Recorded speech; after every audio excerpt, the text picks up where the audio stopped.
Good afternoon, everybody. This is Gulam Abbas, vocational trainer at ITRC Technologies. This is my technical presentation on the topic barriers to effective communication.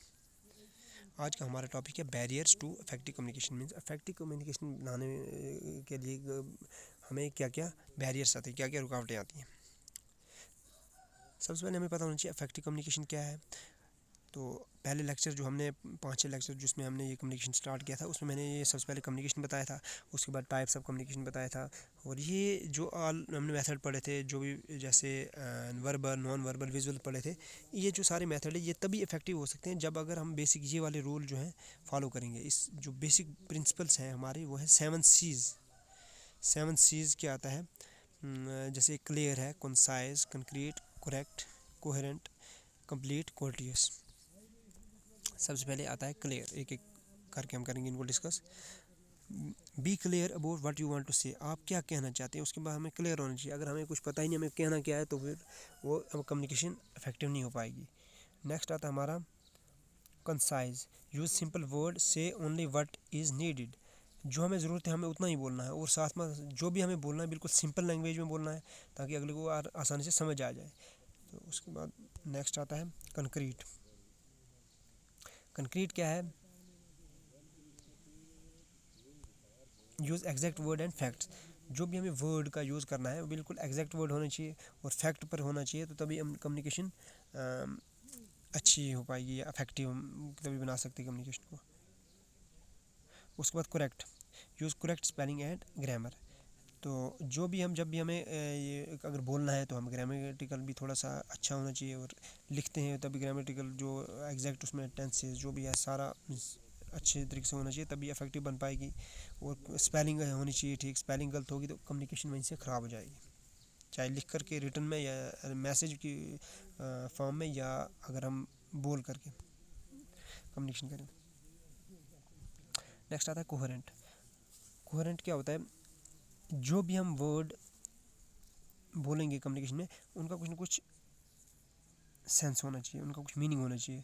और वो सारे जो है वो main topic जो हमारा जिसके बारे में हम कम्युनिकेशन कर रहे हैं, जो भी हमारा कम्युनिकेशन है तो उसके रिलेटेड ही होना चाहिए, कोई दाएं बाएं इसमें टॉपिक नहीं होना चाहिए, तो अभी हम कम्युनिकेशन अच्छी हो जाएगी।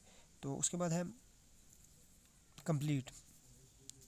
कंप्लीट जो है, कंप्लीट कम्युनिकेशन क्या है, जो भी कम्युनिकेशन हम करेंगे वो बिल्कुल कंप्लीट होनी चाहिए। उसमें जो बात सेंडर कहना चाहता है वो रिसीवर तक पूरी तरीके से अगर हम पहुंचाना चाहते हैं तो उसमें पूरी कंप्लीट इन्फॉर्मेशन होनी चाहिए।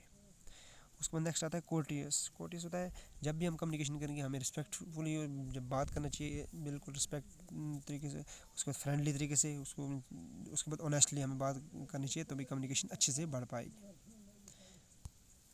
उसके बाद आता है next barriers to effective communication.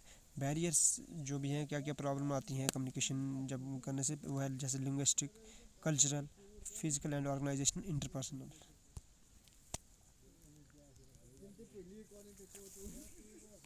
उसके बाद नेक्स्ट आता है फिजिकल बैरियर। फिजिकल बैरियर क्या है, is the environmental and natural condition that act as the barrier in communication in sending message from sender to receiver.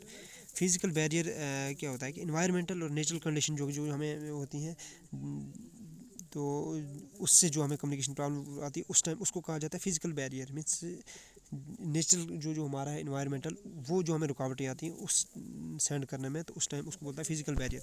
For example text message are often less effective than face to face communication.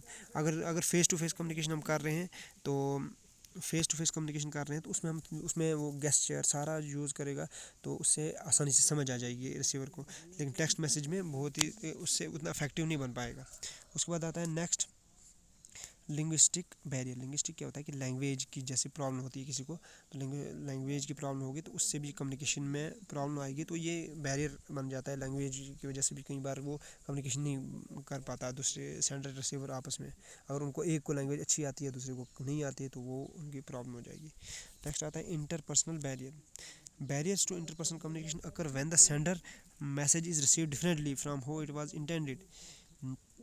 ये interpersonal barrier में ये आता है जैसे कोई sender अगर कुछ message करना चाहता है रिसीवर को, तो रिसीवर ने जो ये बात कहना चाहता था लेकिन रिसीवर ने उसको दूसरी मीनिंग में ले लिया, उसको मीन्स उसको उसको जो ये कहना चाहता था सेंडर, तो वो उसको समझ में नहीं आया। उसको बोलते हैं इंटरपर्सनल बैरियर। जैसे it is also difficult, very difficult to communicate with someone who is not willing to talk और express their feeling and views. अगर कोई बात ही नहीं करना चाहता है तो उसके साथ भी हम जब यहाँ से अगर मैसेज भेजते रहेंगे ऐसे करके, तो उसमें ये डिफ़िकल्ट हो जाता है। यहाँ पर ये भी एक बैरियर बन जाता है जब अगर जो रिसीवर है विलिंग नहीं है, मीन्स उसकी मर्ज़ी नहीं है। अब लास्ट आता है ऑर्गेनाइजेशनल बैरियर। ऑर्गेनाइजेशन में जब ये ऑर्गेनाइजेशन क्या है पता है आपको, एक ऑर्गेनाइजेशन क्या होती है जिसमें काफ़ी सारे जैसे एम्प्लॉयज़ लगे हैं, एक उसमें हायरार्किकल ऑर्डर होता है। जैसे एक यहाँ पर ये आ गया, यहाँ पर हेड, उसके बाद उसके दो, उसके आगे यहाँ पर एम्प्लॉयज़ के अंडर ये हैं, ये इसके अंदर ये एम्प्लॉय कर रहे हैं काम, इसके अंदर ये। तो ये इसमें क्या बैरियर में क्या आता है, जैसे ये वाला जो है इसके साथ कई बार बात नहीं कर पाता, अपने सीनियर के साथ भी उसको थोड़ा सा डर होता है, या रूल एंड रेगुलेशन ऐसे बने होते हैं, तो ये सीनियरिटी वगैरह ऐसे होता है। तो इसमें जो या कई बार अपने साथी को, जैसे ये इसके साथ नहीं कर सकता, ये भी कई बार इनमें से ऐसा भी हो सकता है कि आपस में ये कम्युनिकेट नहीं कर पाते, तो उसमें कई रीज़न हो सकते हैं, तो उसको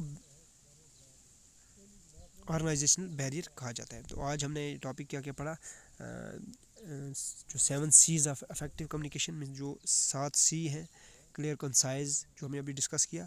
उसके बाद barriers to effective communication, barriers क्या क्या रुकावटें आती हैं, वो हमने 4 टाइप की पढ़ी। थैंक्स फॉर वाचिंग, आज के लिए इतना ही।